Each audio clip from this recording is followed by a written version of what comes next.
他现在又胖又丑，带他去那是丢我的脸，替我招来笑话。周红林说完，又捏了捏叶佳妮漂亮的脸，夸赞着：他现在哪比得上你啊？佳妮，我现在满心满眼都是你，对他是真的一点感情都没有了。上次他操着菜刀追我几条街的事，我始终无法原谅他。虽然他向我道歉了，对我比以前更好了，可我就是无法原谅他。要不是我跑得快，那天他就要砍死我了。那个恶毒的女人，我跟她认识那么多年，还是那天才知道她那般恶毒。要不是为了杨洋，我是真不愿意回到那个家去。况且我妈和我姐都说了，那房子是我出的首付，还是我婚前买的，房贷也是我在还，凭什么我不住让她住？她跟我家里人关系也不好。佳妮，你是见过我的父母姐姐的，你觉得他们为人怎么样？叶佳妮想了想，说道：挺好的呀，不管是你爸妈还是你姐姐姐夫都很好相处，很有礼貌。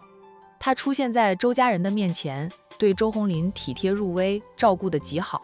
周家人又不是眼瞎的，哪有不知道他和周红林的关系啊？虽说周家人对他不热情，但也没有因为他是周红林的小情人就对他不友好，修养还是很好的。后来见他对周红林特别好，然后周妈妈对他的态度都好了很多。周姐姐更是拉着他去逛街，给他买了几身新衣服，还很贵的那种。我家里人那么好，平时对海玲也是极好的，可是海玲跟我家里人关系却不好，说我爸妈不好，说我姐姐坏，总之我周家人在他眼里都是混蛋，他是天底下最好的那个人。海玲要是在场听到这样的话，他得气死。周家人惯会装，他在职场也混了几年，自认不笨，结果还是被周红林连同家人骗到了。婚前他们一大家人对他都是极好的，婚后1年内也都很好，他都以为自己嫁对了人。那等到孩子出生后，周家人大概是觉得有了孩子，这桩婚事是稳如泰山的了，便开始暴露了他们的本性。你家里人那么好，海玲还不满足啊？那他也是太过分了。叶佳妮就恨不得自己样样都比海玲好，把海玲比下去。可能是因为她妹妹的事吧，我和海玲婚后，她妹妹就跟着我们一起住的。虽说我那小姨子也给了生活费，但1个月就给个2000块钱，能顶什么用呀？现在物价多贵呀！住的时间长了，我不耐烦了，有点意见。我小姨子倒是识趣，主动搬走了。但海玲自始就不给我好脸色看，我和她吵架打架的原因也告诉过你的了。她生我的气，觉得是我赶走了她妹妹，所以不给我做饭。我的衣服也不帮我洗，做什么事儿都是只做一半，让我再做一半。我上班那么忙，回家还得受这种气，才会跟她吵架，冲动之下动了手。谁知道她像个疯婆子似的，操着菜刀就砍我，要不是我跑得快，你现在只能去我的坟头上香跟我说话了。叶佳妮听后心疼的道：亲爱的，你太不容易了。行，咱们不提他了，免得破坏了你的好心情。晚上几点钟的酒会？我没有晚礼服呢，7点半开始。没事，我现在就带你出去买2套晚礼服，以后咱们可能会经常要参加宴会的，多买2套换着穿吧。周红林对海玲抠门的很，家暴后受了伤，在父母那边养伤，生活费都要海玲退给他，但对叶佳妮却是大方的很，当即就放下手里的工作，带着叶佳妮出去了。他是经理，叶佳妮是他的秘书，平时他出门谈生意都是带着叶佳妮出去的。故而2个人一起离开公司，也没有人会说什么啊。只有扫地阿姨在公司门口看到周红林开车载着叶佳妮走了，对一位老保安说道：周经理整天跟叶秘书出双入对的，海玲就不担心周经理出轨。海玲以前也在这家公司上班，老员工还记得海玲这个人的。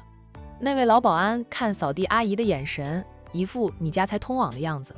他四处张望后，确定没有其他人，便压低声音对阿姨说道：你天天打扫卫生，是可以走完整间公司的人，就一点都不知情。周经理和叶秘书早就有一腿了，你居然不知道？扫地阿姨啊了一声，随即八卦地问道：你怎么知道？有眼睛的人都能看出来呀。下了班后，叶秘书总是打扮得漂漂亮亮的，一身名牌。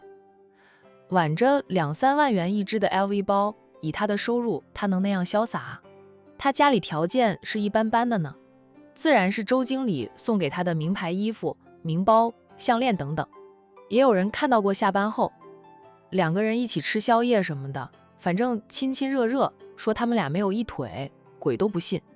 扫地阿姨说道，海玲还被蒙在鼓里吧，当年他们俩结婚的时候，请全公司的人喝喜酒。我们都还记得海玲那幸福甜美的样子，婚礼当天，海玲是真的美得让人移不开眼。这才几年呀，周经理就变心了。男人呀，果然是有钱就变坏。他颇为海玲不值。海玲这2年都鲜少来找周经理了，不知道周经理的事，他大概是不知道周经理出轨的吧。叶秘书也不是省油的灯，等着吧，总有一天叶秘书会捅破那层纸，逼宫的。扫地阿姨感叹的道，我们还以为海玲很幸福呢，嫁给了周经理这般年轻有为的青年老俊。咱们公司老总对周经理都是很赏识的，周经理绝对称得上是前途无量。结果周鸿林事业有成，钱包鼓起来后，就和那些有钱就抛弃妻子的负心汉一样，做出了对不起海玲的事。也没有人跟海玲说一声。老保安说道，人走茶凉，海玲都离开公司多少年了，谁还会记得她？她无法带给别人好处和利益的时候，见了面能打声招呼都是给她面子了。周鸿林现在可是公司里的经理，深得老总的赏识及信任，是能带给很多人好处的人，大家自然是捧着周鸿林的。除非海玲自己发现，或者是叶佳妮主动逼宫，否则没有人会多嘴的跑到海玲面前告诉她周鸿林出轨的。这个社会太现实了。傍晚快下班的时候，苏南抱着一堆文件敲开了总裁办公室。战印抬头看了他2眼，便又忙自己。等他坐下后，战印说他，你的秘书是干什么用的？我秘书怀孕了，我体贴她，不想她跑来跑去累着了。人家老公找我算账，便亲自跑这一趟了。苏南把一堆文件往好友面前一放，我都看过了，没问题的，你只要往上面签上你的大名就行了。苏南放下文件后，又起身去给自己倒来了一杯温开水，然后坐下来，边喝着水，边看着对面的男人。战印长得很好看，哪怕他天天绷着一张脸，神情严肃冷漠，也无法遮掩他那帅气的外表。在这个看脸的年代，但凡见过他几面的年轻女性，都容易对他念念不忘。可能有个女人例外吧，那就是他们的总裁夫人。苏南真的很佩服海童，短短1个多月的时间，就把他们战氏集团最牛逼的铁树养得打了花蕾，都快要开花了。主要是海童对战印还没有爱上，他是怎么守住芳心的？战印对他挺好的呀，外面那些爱慕者只是见了战印几眼，都几年忘不了。像商小飞就是这样，几年放不下就尝试着追求了。而战印对海童那么好，为他破了不少的例，海童居然还能守着芳心不动，这才是苏南最佩服他的地方。看什么看？战印头都不抬，但知道好友盯着他看呢。看你长得帅啊，战印，你是真的好看，亏得你脾性冷硬，要是温润如玉的那种，人家还会以为你是个女的。你要是个女人，教别人怎么活呀？不过你要是个女人，我就是赖都要赖上你，非把你娶到手不可。战印翻开了苏南送来的这个文件，认真审视着，确定没有问题了，他才在上面签字。晚上是不是有酒会？是呀，你要参加吗？你要是去的话，筹办者能乐上1个月，吹上10年。今晚在他们公司旗下酒店办的那场商业酒会，不属于高级的酒会，宴请的都是各大公司中层管理或者是小公司的老总们。像战印这种大佬级别的，是不会去参加今晚的商业酒会的。当然呢，战印要是想去也是可以的。你要是想去，我就让穆总等着你了。穆总是分公司的一位负责人，办酒会的那位老总给战氏集团送来了邀请函。苏南了解过之后，才会安排穆总露个面。因为穆总负责的那位分公司是刚开不久的，还需要跑业务拉生意。参加商业酒会，结交多一些老总，不管能不能谈成生意，至少路都好走点。我不去，就是随口问问。上流社会的宴会，战印都很少参加，更不用说这种商业酒会了。他就是想去酒店喝上2杯。你有想法吧？否则你不会无缘无故问起来的。战印淡淡的道，我想喝2杯。他在管城大酒店有专用的房间，位于顶楼的总统套房。以往呢，应酬太晚，他就不会回家，而是在酒店住下来。要不要一起？战印的住处不管是哪里，都收藏着很多美酒的。不了，我怕又喝醉，你喝醉了有夫人照顾你，我可是个单身狗，醉死都没有人照顾的。把自己说的那么可怜，你也可以去相亲闪婚，找个老婆照顾你。苏南笑呵呵的道，有你这个前车之鉴，我还是老实的等待我的姻缘到来吧。我怎么了？我好得很。是，好得很。这几天你的脸色就没有暖和过，办事效率倒是大大提高了，却苦了底下那些人。就是这几天公司里自动自觉加班并加班到深夜的人是越来越多。战氏集团不会强制大家加班，只要把自己的工作做完了，不仅不用加班，还能提前下班。但要是自己的工作做不完，就自动加班，当天的工作是不能拖到明天的。战印因为语气冷战，心情恶劣，便把心思都花到工作上。他本来就速度快，全部心思都花在工作上，那效率更是飞起。3天的时间，他1天就干完了，不就苦了下面的那些人？赵秘书都忙得连喝杯水的时间也没有。战印放下了签字笔，他们向你诉苦了。在战氏集团里，战印这个当家总裁那是人人都敬重畏惧的。大家心里有苦的时候，只敢诉苦诉到苏南这里。苏南不像战印那样冷冰冰的，略有几分的温性，再加上战印对苏南极为信任及倚重，2个人又是好友，跟苏南说了，就等于是让战印知道了。那倒没有，我有眼睛看的呀。战印听我的准没错，今晚就买点礼物回家哄哄嫂夫人去。苏南心里腹诽着，战印天天这样子，他也受不了，连喘气的机会要剥夺的。苏南说话的同时，还端起了那盆发财树来看，知道是嫂夫人送给战印的，战印摆在他的办公桌上，别人不知道原因，糊里糊涂的跟风跑去帮衬海童的生意。苏南却是知道原因的，战印这是把海童放在心里了。当然了，战印这个死鸭子嘴硬的是不会承认的。苏南也不想战印太快承认爱上海童了呢，那样就没有好戏看了。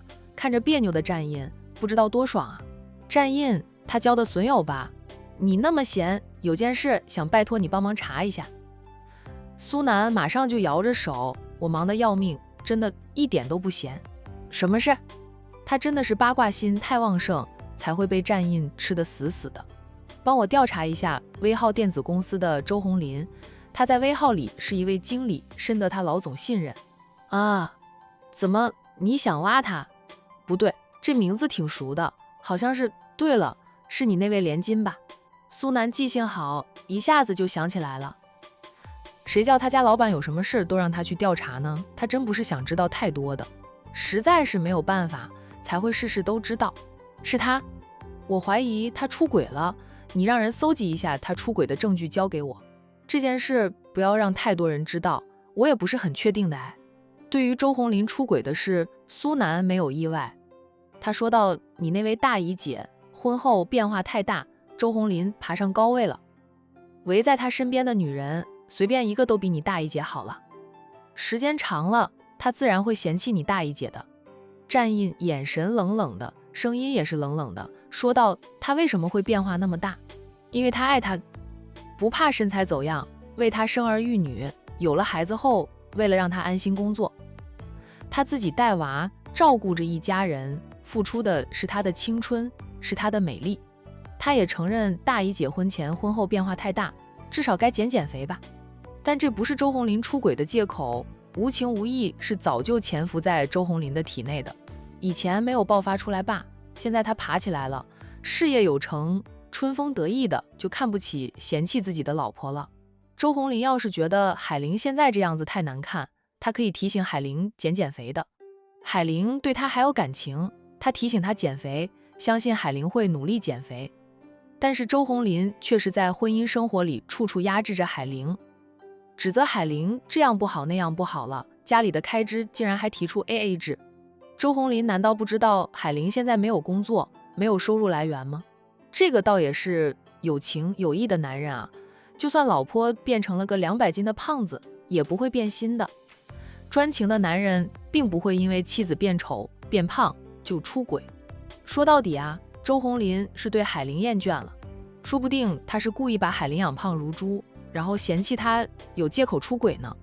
不要惊动周红林。苏南保证地道，放心吧，我办事你还不放心？除非我的人想让他们知道，否则把他们的祖宗18代都摸清楚了，他们也不知道的。战印，你这个办法也不错呀，到时候你把周红林出轨的证据交给嫂夫人，嫂夫人自会感激你，你们俩就能和好如初了。战印的嘴角抽了抽，说道：和好如初，我们初相识时，我连他的名字都记不住。好吧，他用错成语了。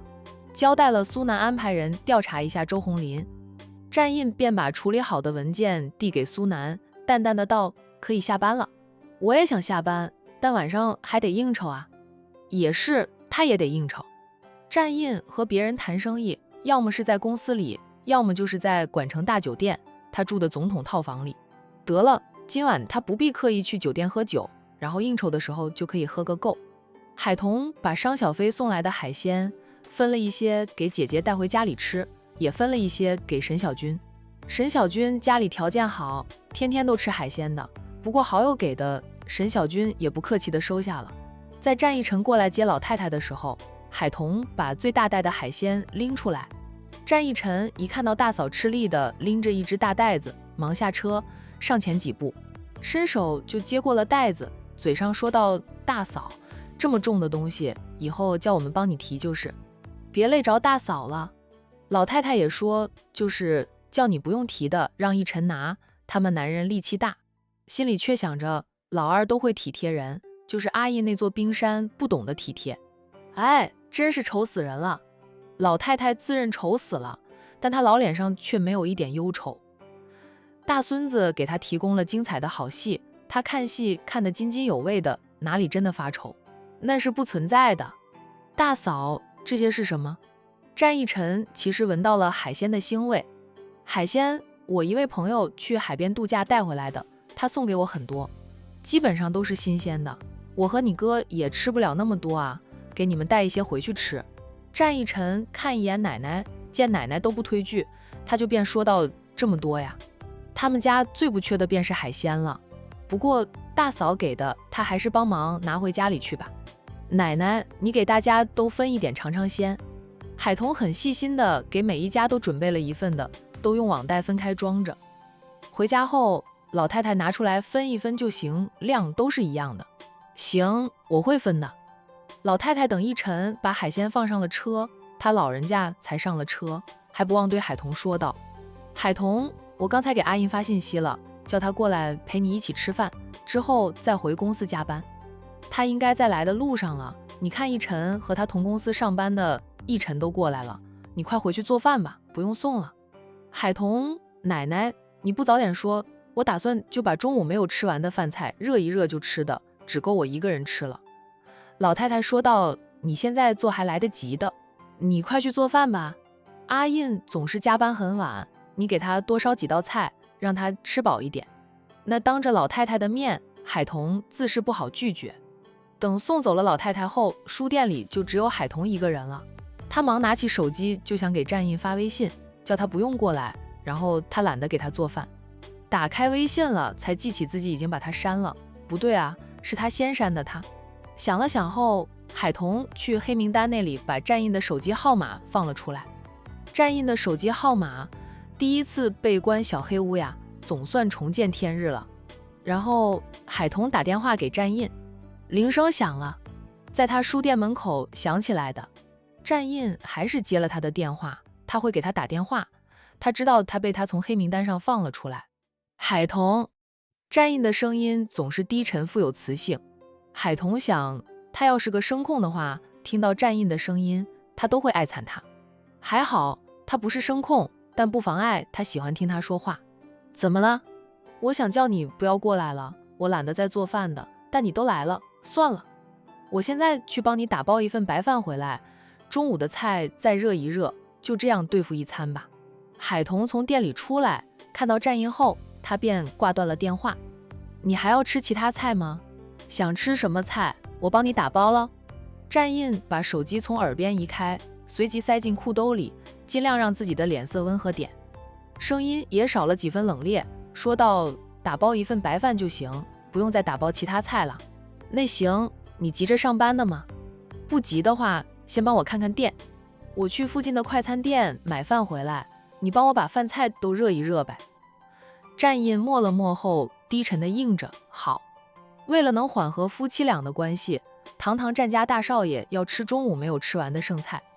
海童开着车走了，战印目送着他离开，才走进店里，看到他还没有收起来的材料。战印看了看，自己不懂，也就不看了，转而进厨房里。他把锅洗干净，放了点水，再把中午没有吃完的菜放进锅里，开着了煤气，加热着菜。闲得无聊，他随意地翻看了一下冰箱，看到冰箱里塞满了海鲜，都是商小飞送来的。商小飞对他挺大方的，拉了一车的海鲜过来。想到海童教着商小飞追求他，商小飞才会送来这么多海鲜的，而他中午还吃不少。海童姐，海童姐！外面响起了张念生叫喊的声音。战印马上就把火调到最小，然后迅速地拐入了洗手间里，关上了洗手间的门。无他，张念生是见过他的，让张念生看到他的真实身份就会被海童知道。战印不愿意由张念生来说出他的真实身份。张念生进来看不到有人，再次叫喊了几声。战印捏着鼻子在洗手间里高声说道：谁呀？海童不在店里，有什么事？张念生听到陌生的声音，进来前又看到店门口停着一辆商务车，猜到是海童的丈夫。他沉默了一下后便回答了战印：你是海童姐的老公吗？海童姐去哪里了？没什么大事，我打电话给海童姐吧。战印在洗手间里说道：他现在应该开着车，你有什么事儿跟我说说，等他回来我帮你转达。张念生哪敢对战印说实话呀？他现在过来就是想请求海童陪他去管城大酒店参加商业酒会的。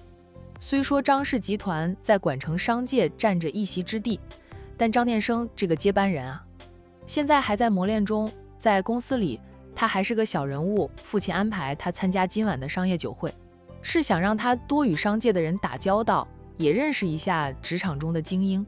以后他接管了张氏集团，要是管理层大洗牌，他也能从今晚参加商业酒会的那些精英中挑一挑，培养自己的心腹。姐夫，没什么事了。张念生走进来，姐夫，你在哪里？他看到厨房里没有人。战印在心里冷哼：姐夫？谁是你姐夫了？叫着我姐夫，却想抢走我老婆。战印是视张念生为情敌的，也真的是他的情敌。张念生肯定盼着他和海童离婚吧。就算他们离婚了，张念生就真有机会。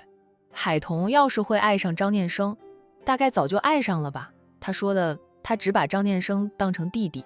去，我在洗手间，你在外面坐坐，我很快就好了。我还有急事要处理，就不做了。姐夫，我先走。张念生还是有点心虚的。就算海童姐和她丈夫是属于闪婚，她也不能当着人家丈夫的面请求海童姐陪她去参加商业酒会啊。那行吧，不送了。战印不可能挽留张念生。张念生略顿片刻，便转身往外走。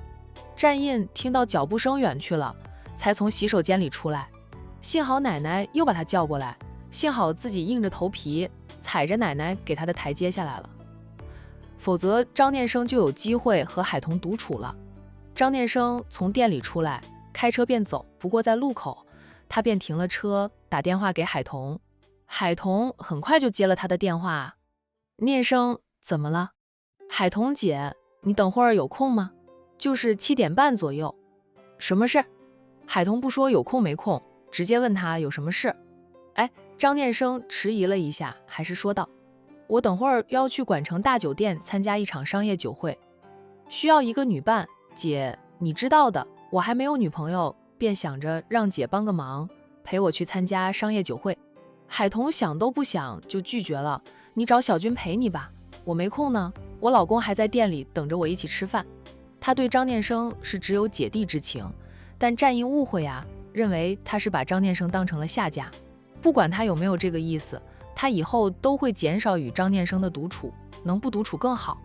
话说他上次请张念生吃饭，还有小军在场呢，并非独处。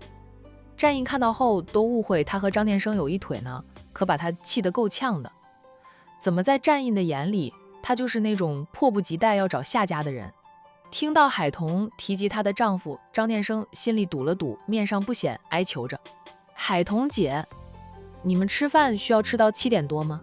姐，帮个忙吗？我君姐晚上都有节目的，她帮不到我这个忙。你们一定要有女伴吗？我吃饭不用吃到7点多，但我还得看店，况且我是有丈夫的人。念生，我一直把你当弟弟看待，可在外人的眼里，我们俩是没有血缘关系的。我要是陪着你去参加酒会，别人怎么看我们俩？”张念生知道海童对他没有半点男女之情，是真的把他当成弟弟看待。亲耳听到他说他只把他当成弟弟看待，张念生还是觉得心里有痛感。早知道海童姐需要找个男人闪婚，他就帮海童姐这个忙了，可惜没有早知道。海童姐大概是嫌弃他比他小了3岁吧，他从来没有考虑过他的，宁愿找个不了解的陌生男人闪婚，都不找他。张念生心里明白这一点，却还是心存奢望。啊，君姐说了，海童姐和她的闪婚丈夫签了协议的，半年后就会离婚。等海童姐离婚了，她一定要向海童姐表白。海童姐嘴巴长在别人身上，管他们说什么，我们问心无愧。海童沉默了一下后，很坦白地道：“念生，我老公很在意我和其他男人单独相处。”张念生或许是单纯的想找个女伴，没有其他意思。但海童必须让张念生记住一点，就是他现在是有夫之妇了。经历了与战印的争吵、冷战，现在都还不算和好，海童便注意着与男性的距离。念生，我要开车了，先不和你聊了。你真要找人陪你去的话，找你君姐吧。她晚上能有什么节目呢？不就是追剧吗？你跟她说，她肯定会帮你这个忙的。沈小军其实是个宅女，晚上就喜欢在家里追剧，捧着手机看。海童挂断了与张念生的通话。战印是说了不用打包新鲜菜回来，海童还是打包了2份新炒的菜以及2盒白饭。付了钱后，他提着打包好的饭菜走出快餐店，回到车上，手机又响了。啊，这一次是战印打来的。张念生来了又走，战印心眼多，便忍不住打了电话给海童。我马上回去。不等战印说话，海童说了句便挂了电话。被老婆快速的挂电话的战印看着手机，久久不语。他知道海童心里还在生气的，夫妻俩并没有真正的和好，不过是因为奶奶的插手，都给奶奶的面子罢了。海童的确是很快就回到了店里。菜热好了吗？可以吃饭了。海童拎着打包好的饭菜进店，边走边问着坐在收银台里面的战印。好了。战印见他回来，马上起身绕出了收银台，就进厨房里拿碗筷，再把热好的菜全都端出来。海童也把打包回来的饭菜摆在收银台上，战印看到有菜，说道：“不是说不用打包菜吗？我怕你吃不惯中午的剩菜，特意给你打包了2个菜回来。这家快餐店的饭菜味道挺好的，我平时叫外卖，经常是在这家点的。”听他说是专门为他打包的2个菜，战印看他的眼神深了深。夫妻相处，他在付出，他也在付出，就是他一点点的改变，他其实也有改变的。对了，刚才有个男人来找你，他叫我姐夫。战印帮海童盛饭的时候，像是随意的道，说找你有事。我问他是什么事，他又没有说，没待2分钟就走了。他有没有打电话给你啊？会不会有急事？海童没有隐瞒，如实说道：“是念生，没什么大事，我让他找小军帮忙了，他的忙我帮不了。”战印不说话了，夫妻之间陷入短暂间的沉默。半晌，战印还是问了：“他让你帮什么忙？”海童夹了只剥了壳的虾放进嘴里，这是战印中午时剥了壳的。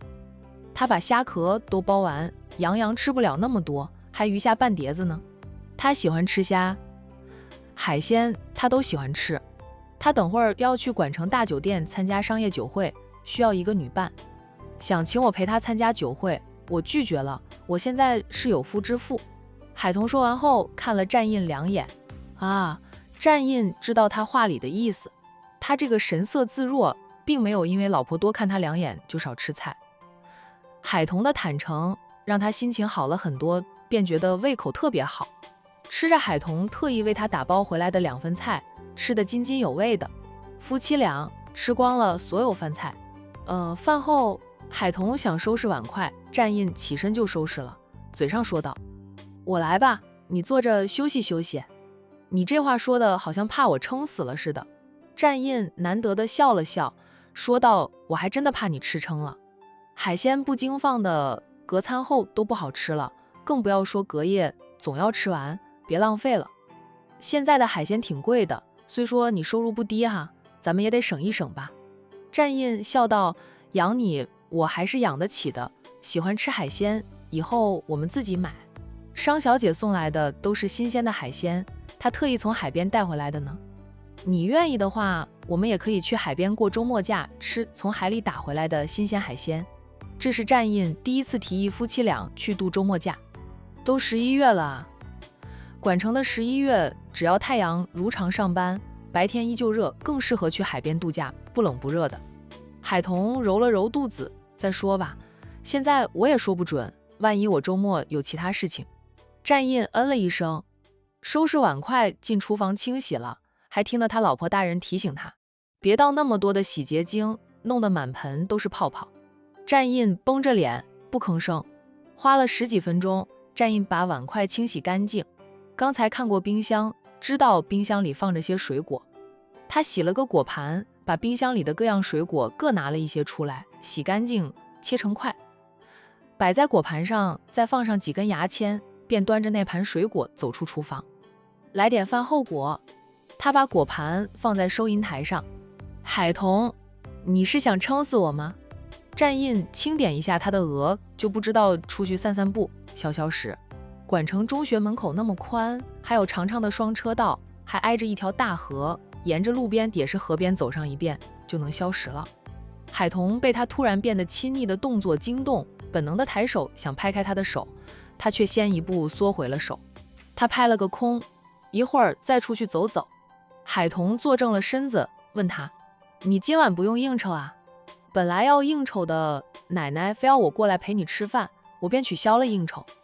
海童讪讪地道：“不是我叫奶奶那样做的哈，她和老太太关系好，会嫁给他，也是因为老太太的原因，担心他会误会他利用老太太，海童才会解释一句。”战印黑眸灼灼地看着他，温沉的道：“我知道不是你的意思，奶奶是给他台阶下。”海童看看时间，不过是晚上7点多，他说道：“现在还早，你跟客户原本约好的是几点见，还可以去忙你的事情的。”战印沉默，他一不说话，脸上的线条就绷得紧紧的，让他看起来特别的严肃冷漠，2片薄唇也抿成一条线，像棒一样紧。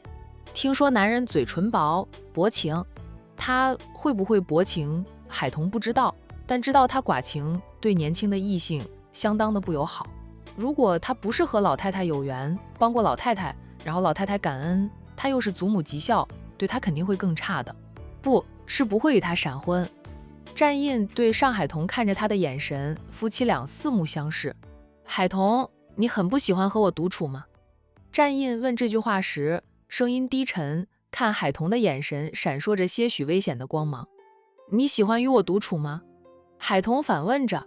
战印一下子又不说话了，他的不语就是给了海童答案，他也不在意，拿出手机来刷视频，嘴上说道：“战先生，你确实忙的话，尽管去忙你的，我一个人守店也习惯了。”说实话的，战印在这里陪他还不习惯呢。战印脸色一沉，他这是赶他走嘞。